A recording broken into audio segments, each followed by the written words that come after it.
নমস্কার বন্ধুরা, মা ও মেয়ের রান্নাঘরে আপনাদের সকলকে স্বাগতম। কপির একটি ইউনিক রেসিপি আপনাদের সঙ্গে শেয়ার করছি। হলো বাঁধাকপির পনির অথবা ধোকলা বলতে পারেন। আমি একটা বাঁধাকপি নিয়েছি, 1 কাপ ভেজানো ছোলার ডাল, আর আমি বাঁধাকপিটা মাঝখান থেকে ফেলে নেব।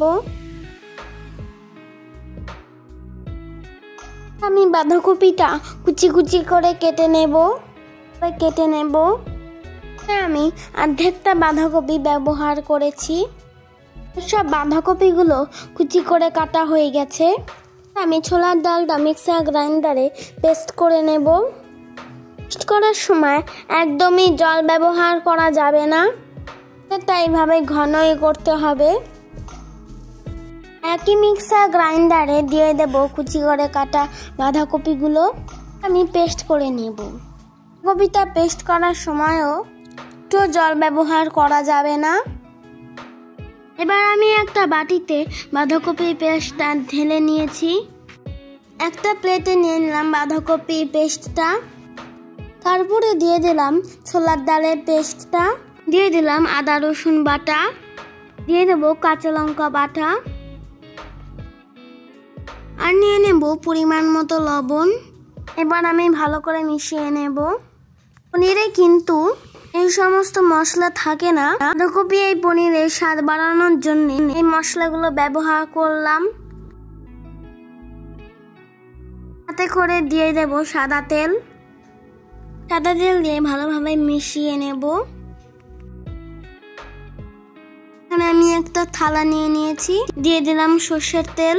আর সর্ষের তেলটা ভালোভাবে থালার সাথে মাখিয়ে নেব। বাঁধাকপি এই ব্যাটারটা দিয়ে দেব। এবার হাত ও চামচের সাহায্যে এই ব্যাটারটা ছড়িয়ে দেব থালার সাথে।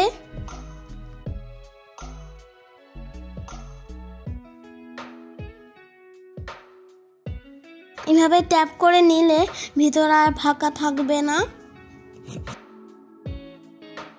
অন্যদিকে একটি পাত্রে আমি জল গরম করতে বসিয়ে দিয়েছিলাম।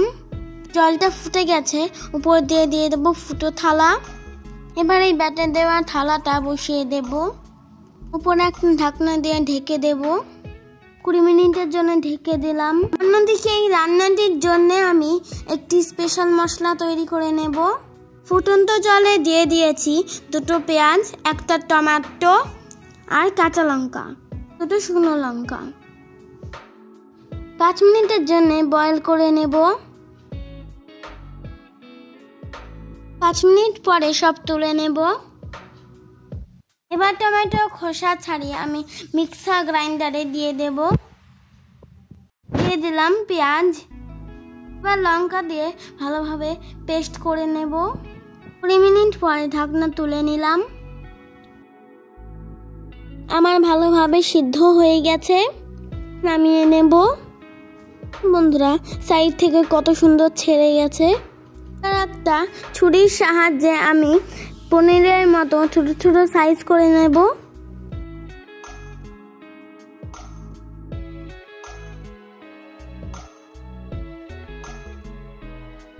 দেখুন বন্ধুরা, কত সুন্দরভাবে তৈরি হয়ে গেছে। একটা কড়াতে দিয়ে দেব সর্ষের তেল, দিয়ে দেব তেজপাতা,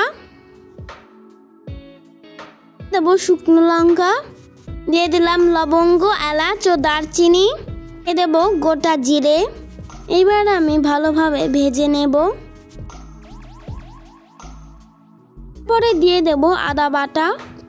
আবার ভালোভাবে এই মশলাগুলোর সাথে ভালোভাবে মিশিয়ে নেব।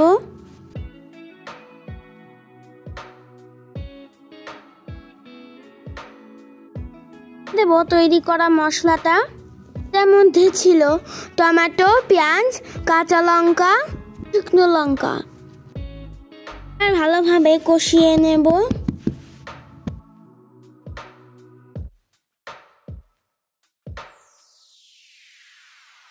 দিয়ে দেব পরিমাণ মতো লবণ আর হলুদ।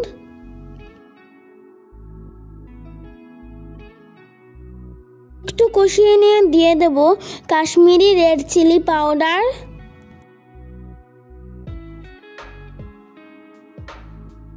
দিয়ে দেবো পেস্টে বাটি ধোয়া জল। এবার মশলাটা কষিয়ে নেব। অন্যদিকে আমি একটা বাটিতে নিয়ে নিয়েছি গরম জল, তার মধ্যে দিয়ে দেব 2 চামচ আমল দুধ, দিলাম জিরের গুঁড়ো ও ধনের গুঁড়ো।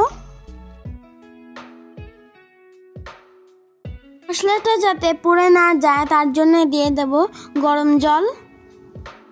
আমার মশলাটা কষানো হয়ে গেছে, বা গ্রেভি তৈরি করার জন্য দিয়ে দেব আর একটু জল। এবার দিয়ে দেব গোলানো আমল দুধ। আমল দুধটা বাঁধাকপি পনিরে কিন্তু এই স্বাদটা বাড়িয়ে দেবে। দিয়ে দেব পরিমাণ মতো লবণ। আমল দুধটা কিন্তু এই রান্নার প্রধান উপকরণ। জলটা ফুটে উঠলে দিয়ে দেব বাঁধাকপির পনিরটা, অথবা আপনারা ঢোকলাও বলতে পারেন।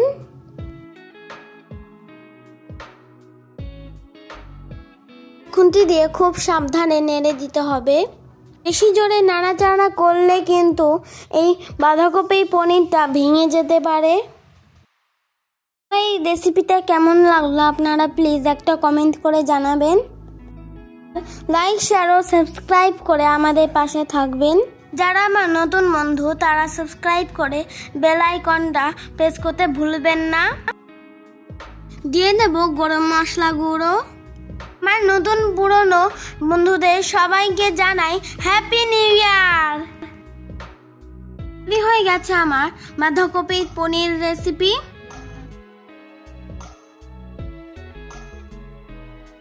দেখুন বন্ধুরা কত সুন্দর হয়েছে। রেসিপিটা কিন্তু ভাত, রুটি, পরোটার সাথে কিন্তু দারুণ লাগে। আপনারা বাড়িতে একবার হলেও প্লিজ এই রেসিপিটা আপনারা ট্রাই করবেন। আসবো নতুন কোনো রেসিপি নিয়ে। ততক্ষণের জন্য happy new year, tata, bye bye.